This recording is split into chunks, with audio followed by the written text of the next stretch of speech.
Halo semuanya, pernah nggak sih kalian membaca berita yang ternyata salah atau bahkan hoax? Kalau iya, hati-hati. Bisa jadi itu misinformasi atau disinformasi. Dua hal ini sering dianggap sama, padahal sebenarnya berbeda. Yuk, kita bahas supaya kita nggak gampang terjebak. Ini namanya misinformasi. Misinformasi adalah informasi yang salah atau tidak akurat, tapi penyebarnya tidak berniat menyesatkan. Biasanya, orang yang menyebarkan misinformasi percaya bahwa informasi itu benar. Contoh misinformasi, seseorang teman membagikan berita lama yang sudah kedaluarsa, tapi dia tidak sadar kalau berita itu sudah tidak relevan.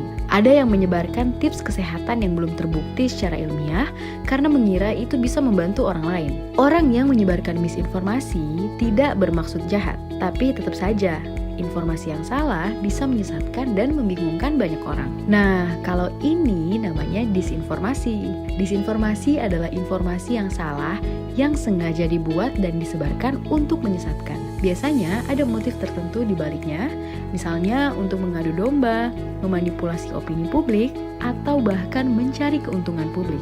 Contoh disinformasi, sebuah akun media sosial menyebarkan berita palsu tentang seorang tokoh publik untuk menjatuhkan reputasinya. Ada orang yang mengedit video supaya terlihat seolah-olah ada kejadian besar yang sebenarnya tidak pernah terjadi. Jadi, perbedaan utama antara misinformasi dan disinformasi adalah niatnya. Misinformasi, penyebar tidak sadar kalau disinformasi itu salah. Disinformasi, penyebar sengaja menyesatkan.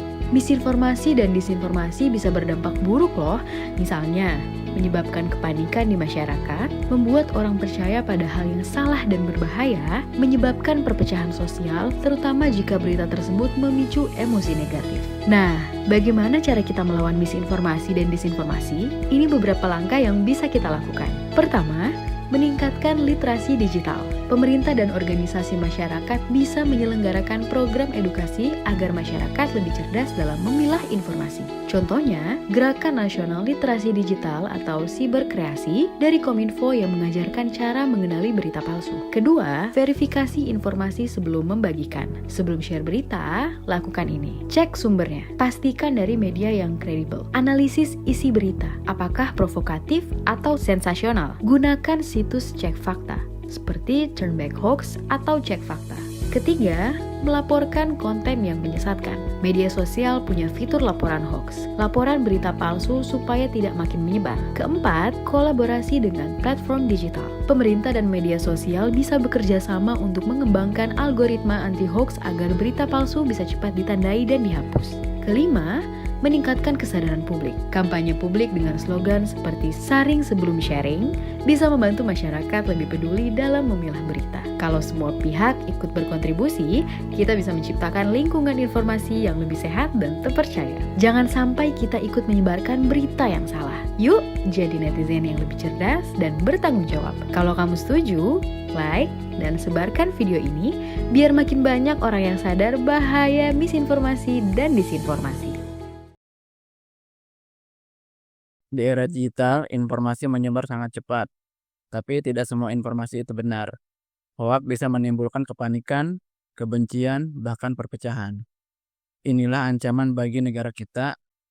Melalui video edukatif Stop Fake News, kita belajar mengenali berita palsu mulai dari memeriksa sumber, bahasa yang proaktif, hingga cek fakta. Ini bukan hanya soal literasi digital, ini adalah bentuk aksi bela negara. Mencegah hoax adalah wujud nyata dari nilai-nilai bela negara, seperti cinta tanah air, sadar berbangsa dan bernegara, setia pada Pancasila, rela berkorban, dan memiliki kemampuan awal bela negara di era digital. Bela negara tidak harus angkat senjata. Cukup dengan berhenti sebar berita hoax, kamu sudah berkontribusi menjaga negara Indonesia. Stop hoax, jaga negeri, bela negara dimulai dari diri sendiri.